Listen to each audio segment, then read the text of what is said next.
my channel, and if you're new here, welcome. My name is Sadani, and I like to do videos on public health, social issues, and overall living a healthy lifestyle. So today I want to do a video on how to make vegan food taste better, or how to make healthy food taste better with less sodium. So I have my seasonings here. These are all of my secret seasonings or things that I add to my food to make it taste better without a lot of sodium or dairy products if you're a vegan and watching this video. So I'm gonna first start off with chickpea miso. And there's also the soybean miso. The reason why I use chickpea miso is because I try to stay away from soy as much as possible. If you watched my how being a vegan almost killed me video, you'll know why. So chickpea miso, it has a really good smell, a real pungent smell, I guess. I like the smell, and this is how it looks inside. This adds a lot of flavor and umami depth of flavor to Asian recipes. It also adds a little bit of like a salty taste without having a lot of sodium. The sodium on here is 270 milligrams of sodium per serving, and that's 2 teaspoons. I added to vegan macaroni and cheese for a little bit of like a nutty umami taste. I added to miso soup. That's mostly what I added to, or stir fries. I really love this because, like I said, it just brings a depth of flavor to your food.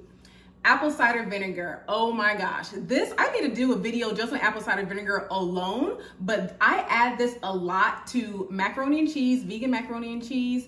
I add this to any type of soup that I want a little bit of an acidic or a little bit of a bite to it. It's really, really good for your health overall as well. And the thing I like about this, it has no sodium whatsoever. So it's a really good addition to any type of cuisine that needs a little bit of a bite.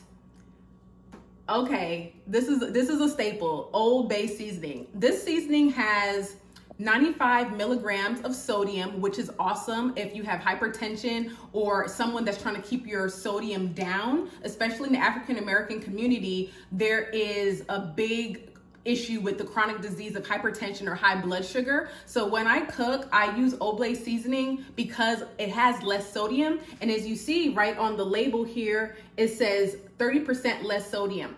I like this if I still eat fish. So I like this on fish.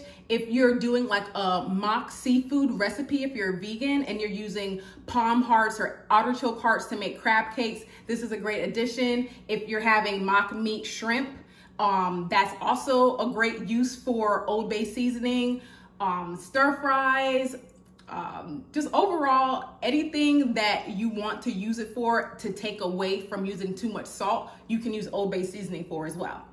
This is another great addition that I use, and it's sesame seed oil. The first time I used this was when I made shrimp fried rice. This is when I used to eat shrimp. I don't really eat shrimp like that too much.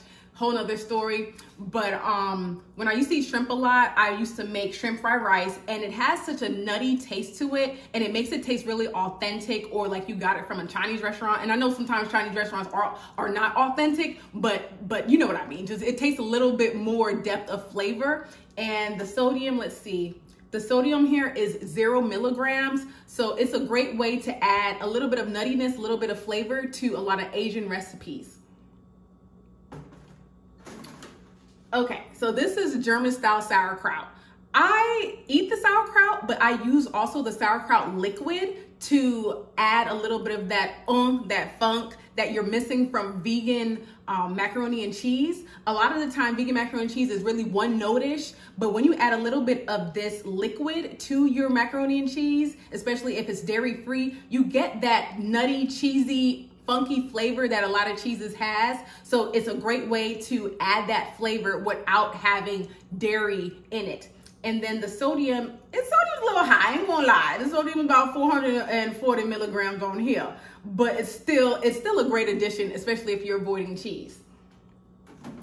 Oh boy, the big dog. Okay, so I got my family, barely anyone in my family eats the way I do. I have a nephew, and he really likes, you know, that Southern cooking, ham hocks and the collard greens type cooking. I made, about 2 Thanksgivings ago, I made some collard greens, and I made it vegan. and it tastes like it had meat in it. That's what he said to me after he ate. And he wouldn't know. It had no meat in there, and I used liquid smoke. Just a few drops go a long way. It adds that smoky taste that ham hocks or smoked turkey may add to greens. You can put it in chili, and this can be chili with ground turkey or just vegan chili as well with vegetables and beans. It's a great, great addition. And let's check out the sodium. 0 milligrams of sodium, so that's even another great reason why to use liquid smoke. Okay, the big dog right here. I'm gonna talk about these two at the same time. So these two are used interchangeably for me. Once again, if you watched my why veganism almost killed me video, you'll understand why I kind of stopped using liquid aminos, Bragg's liquid aminos. This is an alternative to soy sauce. However, it still has soy in it. And if you're trying to keep low on your soy, this is a great alternative. Only difference with this one really tastes like soy sauce versus the coconut aminos. It has more of a sweeter taste and closer to like a teriyaki cousin than this one. So I still have this. I don't use it as much as this one, but it's still, they're both still good. Now let's see the sodium. The sodium on the coconut aminos, if I can find it, is 490 milligrams, so a little high here.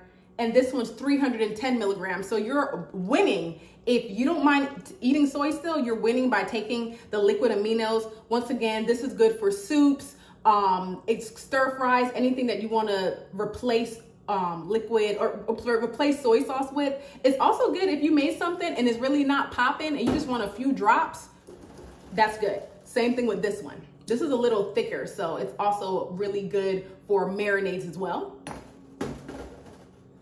And then vegan Worcestershire sauce. So Worcestershire sauce, I make a really good vegan oxtail. I add this to that, or anything that you're looking for, depth of flavor, color, portobello mushrooms, stir fries. You want to make somewhat of a brown sauce. This is really good. It has a umami taste as well. Oops. Slight sour vinegar taste. It's really good. I like it a lot. And let's see, the sodium is only 75 milligrams of sodium, so a great addition to your vegan or healthy low sodium eating. Last but not least is the nutritional yeast.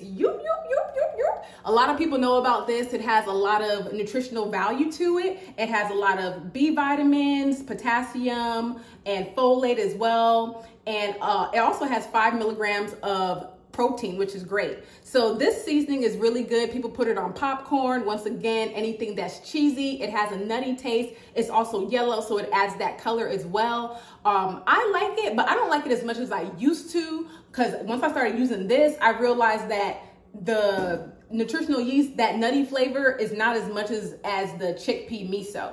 So let's see the sodium.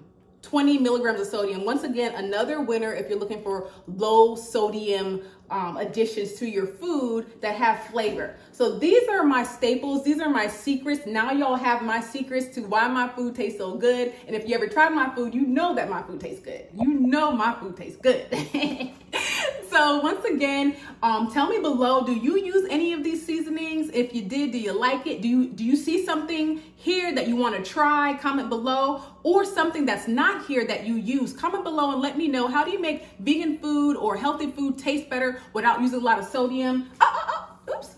Bonus real quick. Look at this. 590 milligrams of sodium. Out of everything I mentioned here, this one has the highest milligrams of sodium, and it's just regular ionized table salt. So I don't touch this. I got 2 of these in my cabinet right now that I haven't touched in months because I use these big dogs right here. And sometimes I use pink Himalayan salt as well that has a little bit less sodium. And also it has minerals that help your body as well, because we need those micro minerals. So that is my spiel today about all these delicious seasonings or additions that I have to my food. If you're new here, please subscribe. And if you're not new here, comment below, like, tell me what videos you want to see next. And until next time, bye.